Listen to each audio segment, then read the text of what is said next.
Yo, what's going on, YouTube? And welcome to the Goal Line Hockey Power Rankings, Week 5. We've made it 5 weeks into the NHL season, and it is time for our weekly power rankings. Guys, every Friday night at 6 p.m., we will be doing our weekly power rankings, so stay tuned every week, Friday at 6 p.m. Let's get into Week 5's Goal Line Hockey Power Rankings.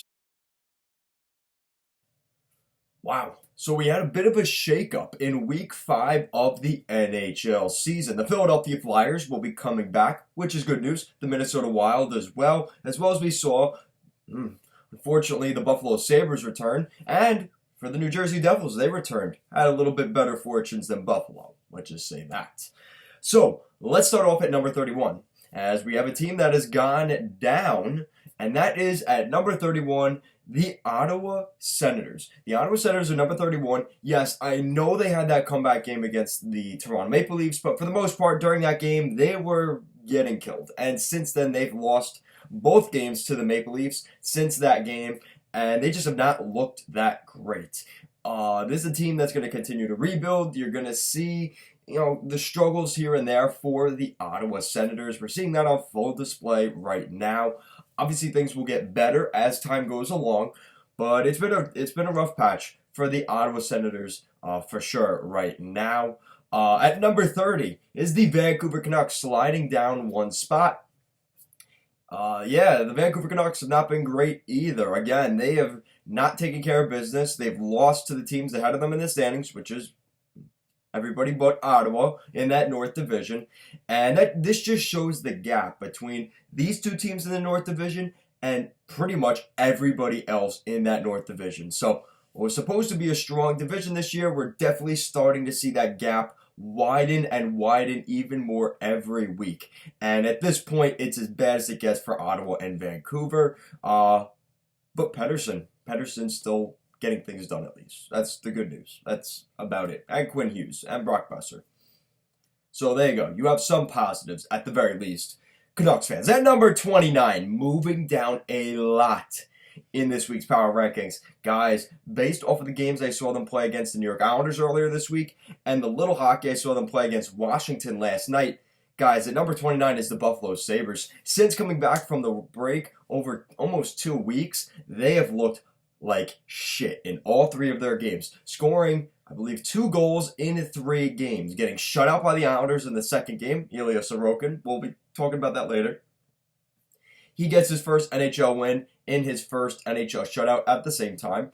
The Islanders played well in that first game, only giving up 1 to Buffalo, and Buffalo did not get a shot on in the third period. They looked the word for Buffalo right now is lethargic. They just don't look like they have any legs out there. There's no aggressive play, no rough, there's just nothing. They just seem like they're there. All right, I'll get my paycheck at the end of the week, and we'll move on to the next game. That's really what the Buffalo Sabres look like right now. Ralph Kruger, I think there's got to be some genuine concern there. We did hear a recent report earlier this week that Taylor Hall wants to sign an extension. So we'll see what happens with that. At number 28 is the Detroit Red Wings, who were formerly at number 31. Congratulations, Detroit. You have moved up in this week's power rankings because the teams below you have been just worse. Yeah, the Detroit Red Wings aren't in the best spot. They're still at number 28, but they're making strides. They seem to, out of all these teams, they're one of the teams that's just really working hard. They're not necessarily the best team out there, but they're working hard to where they deserve to win some hockey games. And I think we're seeing that right now. They're not the best team in the league by any stretch, but I think we're seeing some good strides here from the Red Wings. And hopefully Broma gets his first NHL goal at some point. Apologies for that. Just had to do a little on-the-fly changing of the power rankings, so I make sure to get that done. So that means at number 27 in this week's power rankings, we have the Anaheim Ducks. Yes, the first California team is at number 27. So we're seeing improvement from the California teams. They've been better than expected, honestly. They've been playing better than I thought going into this season. All 3 of them were bottom 5 going into this year. I've liked what we've seen, and specifically the San Jose Sharks, which I'll get to. But I like what we're seeing from these teams. And, the Anaheim Ducks have struggled. They've had to play Vegas, Colorado. That's been a big problem for them. But they are still a legit team in terms of still having a chance for the playoffs. You look at the standings, they're right on the outside looking in. As that gap continues to, get wider and wider as we go along, that may happen. But at this point, Anaheim still remains in the chase. At number 26 is the Los Angeles Kings, who are also in the chase still. The only problem for the Kings is they've played a lot more games than the rest of that division, which is going to come back to bite them in the ass by game 65. So there are some concerns there for LA, but they're rebuilding. So worst case, you get another top draft pick. You have Quentin Byfield, Alex Turcotte, Gabriel Velarde, Elias Anderson, who's the defenseman, Tobias Bjornfot, all those guys. As they start to come up, develop, we're going to see this team change. And we're already seeing it in between the pipes. Cal Peterson is starting to become the starter in LA. Jonathan Quick had a pretty solid week, getting his first shutout since I think almost a year. So good to see Quickie getting a shutout. A couple of good things really from the Los Angeles Kings this past week. At number 25, we head to the Big Apple as the New York Rangers are at number 25 in our power rankings. The Rangers have struggled mightily. They lost to the Devils this week in their first game back. They just lost to they beat the Philadelphia Flyers last night, which is why they are where they are. They did beat them in a shootout, but they did play pretty well against a very good Flyers team. Now, to be fair, the Flyers haven't played in a week and a half because of their COVID situation, but still, a big victory for the New York Rangers in a shootout. Capo Caco with a great goal. We're still seeing some struggles from guys like Alexis Lafreniere, Chris Kreider, the same victims at this point for the New York Rangers. But I think there's optimism there. The goaltending will start to pick up just a little bit. There's no way that Georgiev and Shesterkin can play this bad for an entire season. Keandre Miller has looked really solid for the Rangers. That's another bright spot, playing over 20 minutes per night. But we'll see what happens here with the Rangers. They're on the outside looking in for sure. It seems like Pittsburgh and the Islanders are those two teams really battling out for that last playoff spot.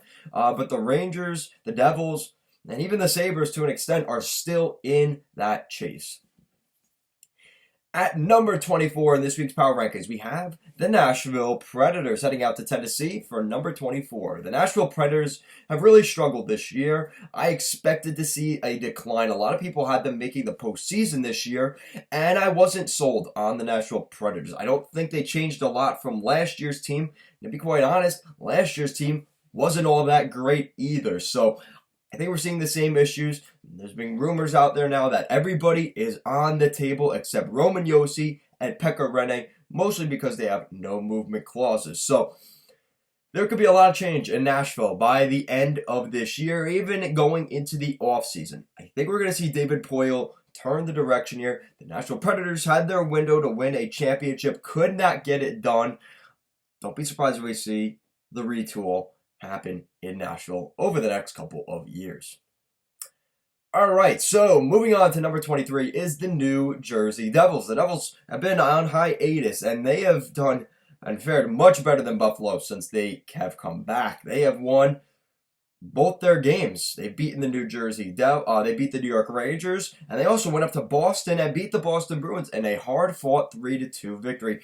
I knew I was going to watch the end of that game because it was one of the later ones to finish as everybody else was finishing up, and it was one of the only close games. They were up 3-1. Boston scored one late, made things interesting, but at the end of the day, the Devils were able to shut the door, get a huge victory on the road up at TD Garden, and a sign of potentially life in the New Jersey Devils.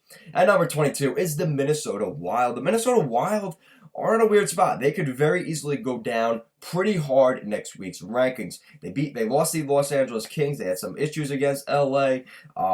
They got shut out the other night. I mean, just saying. There are some issues for this Minnesota Wild team. Can they pick it up and fix all the issues they've had? Absolutely. But as of right now, there are some concerns about the Minnesota Wild. And as Kirill Kaprizov, his points have dipped just a little bit. Kaapo Kähkönen's save percentage has gone down a little bit. There are a little bit of, some worry birds out there for the Minnesota Wild. At number 21, we have the Arizona Coyotes. As the Arizona Coyotes are number 21. The Coyotes have been a weird team. They are able to beat the St. Louis Blues one night, and then they get killed by the Blues the next night. And then they lose to the Los Angeles Kings last night.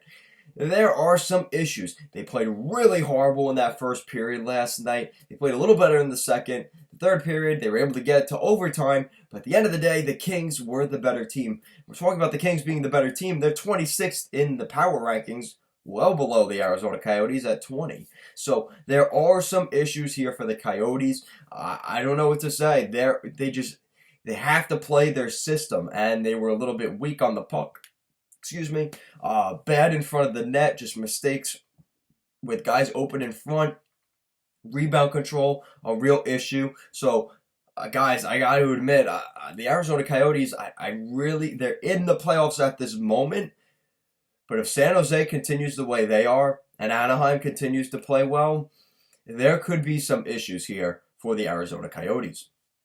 At number 20 is the Pittsburgh Penguins. Brian Burke and Ron Hextall now run the Pittsburgh Penguins, but that didn't change the power rankings too much. They finally get a victory. They finally beat the New York Islanders, a 4-1 victory at home. Huge win for the Pittsburgh Penguins. Kind of gets them back on track just a little bit. The Islanders just didn't look that great in that game. That was their third game in 4 nights. Again, you could use that as an excuse, whatever, but at the end of the day, the Pittsburgh Penguins took advantage of that, and now they go into this weekend, a big weekend for the Penguins, and we'll see what happens. Again, this is the Penguins team. I think has a lot of if they've got the veteran leadership, they have the confidence, that swagger. Pittsburgh could be an interesting team here throughout the rest of the season. So, moving up to number 19, you guys probably didn't expect them to be at 19. It is the San Jose Sharks, probably one of the biggest jumpers this week in our power rankings. Guys, they were a bottom 7 or 8 team in the league in my last power rankings. They've moved up quite significantly. They've played really well recently. I like what I've seen from the San Jose Sharks overall. Yes, some things have not been going their way necessarily, but they picked up a big victory last night, which I think helps out, beating the St. Louis Blues. I mean, these are the kind of games you have to win if you're San Jose, because those are the teams you're going to be competing with if you want to make the postseason. A huge victory for them yesterday. We'll see if they could follow that up going into this weekend. At number 18, a team that I am genuinely concerned about. We talked about the big jumper in San Jose. The big team that really kind of tumbled down the stairs this week is the Dallas Stars at number 18. They're on a 5-game losing streak right now, and goaltending has been an issue. Everything, they're just not scoring, not catching good breaks. They have a lot of video reviews from the games that I watched. Jamie Benn gets an interference, and I mean, the one goal, Rupe Hintz was offside, but then he scored another goal 5 seconds later. But that just seems to be the Dallas Stars beginning of this season. That's just been the way it's been for them. So hopefully those things get corrected. You can't guarantee that. Puck bounces are going to go your way on any given night. That's just how it goes. But the Dallas Stars, I have some genuine concerns. Talk about a team I'm concerned about. Chicago has taken their playoff spot. Columbus, like I said, Chicago. Nashville and Detroit are kind of out of the running, but Dallas at this point is third last in that Central Division. So there are some genuine concerns I have for the Dallas Stars since the beginning of the season when they looked really solid. At number 17 in this week's power rankings, guys, we've got the Columbus Blue Jackets. Now, the Blue Jackets are a weird team. They've been able to play well in games. They've unfortunately given up leads. Chicago last week, they had some issues. The Blue Jackets, obviously, we've seen the emergence of a guy like Jack Roslovic there, Patrick Laine getting goals, Max Domi scoring last night after being placed on the 4th line. So there are some good things in Columbus. The goaltending is getting healthy. These are all good things for the Blue Jackets. They're going to be a contender at this point for the playoffs. And again, I hate to say this, I like the team that's ahead of them just a little bit more in Chicago, if that even makes sense. I like what I've seen from the Blackhawks and, the Carolina Hurricanes. There's a lot of good teams in that division. It's going to be difficult here for the Columbus Blue Jackets moving forward, but they're still in the chase right now. So that means at number 16, moving up a lot. Guys, I'm going to keep bringing this up. They were in my preseason power rankings. Before the season started, they were at number 31. And today, February 19th, about 2.5 months later, 16th in our power rankings. That is the Chicago Blackhawks. The Blackhawks, guys. I cannot believe how good they are playing right now. Kevin Lankinen in between the pipes has kind of come out of nowhere. We've seen Pia Suter, who has become a really nice, solid addition to that top six for the Blackhawks. Makes the losses of Jonathan Toews and Kirby Dach hurt just a little bit less. Those are still huge losses, but still takes the blow off just a little bit, if that's even possible. I thought they'd be for sure dead with those two guys out of the lineup, but the Blackhawks have found a way to rally around that. Good, decent goaltending. Their defense is playing fairly well, and they're scoring goals. Patrick Kane, one of the leaders in the NHL for points. What more could you ask for? At number 15, in this week's power rankings, right down the middle, we've got the Calgary Flames. The Calgary Flames, an interesting team because the Calgary Flames didn't have the best start to the season. We can all agree on that. And since then, they've started to pick things up. They've beaten Vancouver a couple times, which obviously helps. I believe they play Ottawa coming up, so they have a couple of big games here that they should pick up. I hate to say it, some easy points. So we'll see what happens with the Calgary Flames. I like what I've seen so far. The goaltending seems to be getting a little bit better. Jacob Markstrom took a little while for him to adjust, but guys, the Calgary Flames, they are for real this year. All right, so at number 14 is the St. Louis Blues. They moved down just a little bit out of the top 10. Teams have just been playing better than them. Listen, they lost to the San Jose Sharks last night. I mean, the Sharks have been on the rise over the past couple weeks, but still, I have my concerns about the Blues because the consistency. They play as good as teams like Colorado and Vegas in that division, but they're not as consistent. And that's really been the biggest issue here. For the St. Louis Blues. And, thank goodness they're playing in the West Division. They have a chance to make the postseason, but in any other division, with the Blues' lack of consistency, that could have been a problem. All right, moving up to number 13. Lucky number 13 is Les Canadiens de Montreal. The Montreal Canadiens are at number 13 in our power rankings. Guys, the Montreal Canadiens have been kind of quiet. I really haven't heard much about them. Everybody's talking about Toronto up in Canada, so not a ton of stuff going on in Montreal. They're just playing. They're playing their game. They've obviously dipped from where they were in the beginning of the season at the top of my power rankings at one point. They've definitely dipped down just a little bit, but hey, that's how it goes. You were able to beat teams like Vancouver and Ottawa, which is good, but now we've seen those teams aren't that great, and maybe Montreal was just a little bit more hyped than their actual team was really that good. I guess I don't know how to say that. At number 12 is the Washington Capitals, heading back to the East Division. Yeah, the Washington Capitals, have talk about a team that slipped out of the top 10, is Washington as well. Montreal and Washington pretty close in that regard. Now, Washington did pick up a victory last night against Buffalo, which is nice to see after a couple days off. Big win for the Caps. Again, taking care of business. If the Caps are beating the teams they're supposed to beat, they have a fairly easy schedule this week. They play Buffalo, they play the Rangers this weekend. I believe they play Washington next week. They play New Jersey next week. Those are all non-playoff teams in the East Division. Games that the Capitals have to win in order to get back on track.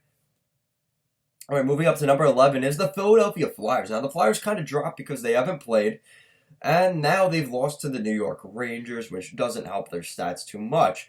But the Flyers are still a good team. They're going into Lake Tahoe. They're going to be heavily, heavily depleted on their roster. It's basically going to be the Lehigh Valley Phantoms versus the Boston Bruins. And even you can make an argument it's going to be versus the Providence Bruins with the way the Bruins have had their injuries the past 2 weeks. So the Flyers, very good, I think, going into Lake Tahoe. Obviously, it's not the best situation, but again, I think that's something that as they continue to heal up, it's still too early in the season. They did well, really well right off the bat. So it gives them a little bit of space here. If they go on a little bit of a rough patch, once everyone comes back healthy from COVID, I think the Flyers will be back in business. All right, so at number 10 is the Winnipeg Jets. The Winnipeg Jets, kind of, they're weird. Scheifele is actually doing really well for points. Connor Hellebuyck playing well in between the pipes. We've seen some issues with Pierre-Luc Dubois. He's back injured on the injured reserve day-to-day. We'll see what happens there with Dubois. Stastny is kind of taking back that second line from Dubois. And the Jets are just finding ways to win right now. And in that North Division, wins are hard to come by unless you're playing Calgary or unless you're playing Vancouver or Ottawa. So good stuff there from the Winnipeg Jets. Now, moving into our top 10, we've got at number 9, the Edmonton Oilers. The Edmonton Oilers have been pretty solid this year. Obviously not one of the best teams in the league, but they've definitely built up some offense from guys like Kailer Yamamoto, Jesse Puljujarvi starting to get going, and obviously the two-headed monster in Connor McDavid and Leon Draisaitl. And the goaltending has started to take a turn a little bit for the better. They seem to be playing better, so only good things ahead for the Edmonton Oilers right now. We'll see how long it lasts. At number 8 in this week's Power Rank is moving back up. I moved them down, and now they come back up, I think, like a dozen spots. The New York Islanders. The Islanders have been on a nice win streak this week. Yes, they lost to Pittsburgh last night. That was an off game. We'll see how they do this weekend. They did play 3 games in 4 nights. They got, 4 out of a possible 6 points. So not the worst thing for the Islanders. They were all on the road up in Buffalo, and then they go to Pittsburgh. So now just find a way to pick up points, and you're not going to win every game. It would have been nice to beat Pittsburgh. You're not going to lie. Make that gap between them and the Penguins just a little bit bigger, but that's all right. Pittsburgh kind of in desperation against the Islanders. They've struggled against the Islanders this season, so it's good to see. The Islanders are playing fairly well, and obviously Sorokin can get his first NHL win. Really huge for the Islanders. At number 7 in this week's Power Rankings, we head to Carolina, the Carolina Hurricanes. Guys, they sit 4th in the Central Division, and they are a playoff team in that division. Very exciting here for the Carolina Hurricanes. Yeah, they're a team that nobody's really talking about right now based off of their small market, but they're finding a way to win hockey games, and that's really all you could ask for from the Carolina Hurricanes. We'll see what happens with Cedric Paquette coming into the lineup. He'll be a nice addition down there in the bottom 6 for the Hurricanes. They had a little bit of forward depth, and I gotta say the goaltending was a little concerned about that, but they seem to be playing quite well. At number 6, guys, we have the Colorado Avalanche back in the top 10 of our power rankings. The Colorado Avalanche are, kind of a weird team too, because they kind of remind me of the better version of the St. Louis Blues, where they're a good hockey team, but they have some games where they're a little bit inconsistent. They're basically the Vegas Golden Knights, in between the Vegas Golden Knights and the St. Louis Blues. The Colorado Avalanche are that middle team where they aren't perfectly consistent. Like you could argue Vegas is. They did lose to Anaheim last week, but that's besides the point. We're talking about, really Colorado is that second team behind Vegas. Let's be honest. St. Louis is leading that division right now, but because of games played and stuff, that will even out. It's Colorado and Vegas. We'll see that on display this weekend at Lake Tahoe.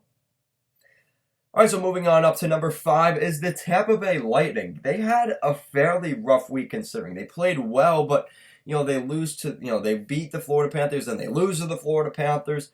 They get knocked off their peg a little bit. And, the Tampa Bay Lightning, does Kucherov being out maybe hurt them a little bit? We're seeing that lack of goal. No, they're still scoring goals. But we're seeing, having Kucherov obviously hurts. And I think that extra goal or two could really help the Tampa Bay Lightning. I think they've really been hurt by Kucherov being out of the lineup, more so recently than earlier this year. And obviously everything with Stamkos being in and out of the lineup obviously doesn't help things either. All right, so moving on up to number 4, we got the big bad Boston Bruins. Guys, the Bruins look good. They look really solid this year. I was quite concerned about them going into this season because they lost to Zdeno Chara, and then they lost a guy like Torrey Krug. There was just a lot of change in Boston, and I wasn't sure how they were going to handle this year, but they have done quite well. They seem to be handling it very nicely, and they find themselves at number 4 in the power rankings. At number 3, we got another Lake Tahoe team. At number 3 is the Vegas Golden Knights, guys. This is the golden matchup this weekend. Pun intended. Yeah, Saturday at 3 p.m., Lake Tahoe. You have the Vegas Golden Knights and the Colorado Avalanche. That's going to be a real showdown. A huge game in that division, really, in that Honda West division. Who really is the crown team in that division? We're going to probably find out a little bit of that in the game tomorrow night. At number 2, the Toronto Maple Leafs. Yes, I know. The Toronto Maple Leafs lost to the Ottawa Senators, who, if you check, they're last in our power rankings. They did lose to them when they had a 5-1 lead. But then since then, they have come back and won both games. Now, there are underlying issues I have with this team, which people have been quite adamant about. The fact that John Tavares and William Nylander have not played so well, but Mitch Marner and Austin Matthews are some of the top point leaders in the NHL. Now, it's good enough for them to win games in the regular season, but come playoff time, they're going to need that depth to get some goals. Wayne Simmons being out of the lineup definitely seems to be hindering them just a little bit, but they find a way to come back 2 games against a rough game against Ottawa that first time around. So we'll see what happens. Freddie Anderson has to continue to be good. That's been a little bit shaky, so we'll see what happens here with the Maple Leafs. That means at number 1, guys, we have a new number 1, the Florida Panthers. The Florida Panthers have really, really caught me off guard in a good way. They played really well under Chris Driedger. I think Sergei Bobrovsky, they don't play as good defensively behind Bobrovsky.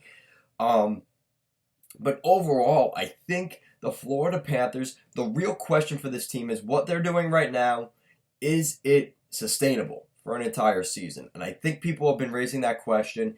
Can they have this good goaltending from Driedger the rest of the way? Are they going to score with Huberdeau, Barkov, Wenberg at the rate that they have been? Are they going to continue to do that? These are the kind of questions we have for the Florida Panthers. And not to mention, an injury comes up here or there. Florida Panthers could be a very different team. So we'll see what happens. The depth does have me a little bit concerned, but Joel Quenneville seems to be taking care of business down there with the Florida Panthers. And that is it for our power rankings for this week. Week 5 or week 6, I don't remember. You'll know by the end of this video in the thumbnail which week it is. But guys, that is it for our power rankings. Let me know in the comment section down below. Do you agree with my rankings? Do you not agree with them? Let me know down below.